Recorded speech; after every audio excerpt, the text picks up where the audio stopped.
Hello दोस्तों, Kharibari fishing में आप लोग को स्वागत करता हूं दोस्तों। तो मैं आज चला आया हूं विलेज झील में आज फ़िश हंटिंग करने के लिए दोस्तों। तो आप लोग देख सकते हो मैं अपना फ़िश हंटिंग कर चुका हूं। इसके बाद आप लोग देख सकते हो कैट फिश किस तरह से हंटिंग किया जाता है दोस्तों। ये देखिए ये बिग फिश का कैट फिश मैंने हंटिंग कर दिया है दोस्तों।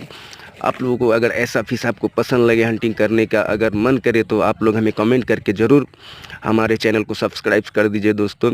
और किस तरह से हंटिंग किया जाता है कैट फिश आप लोग ज़रूर कमेंट में हमें पूछे और हम आप लोगों को दिमाग देंगे कैट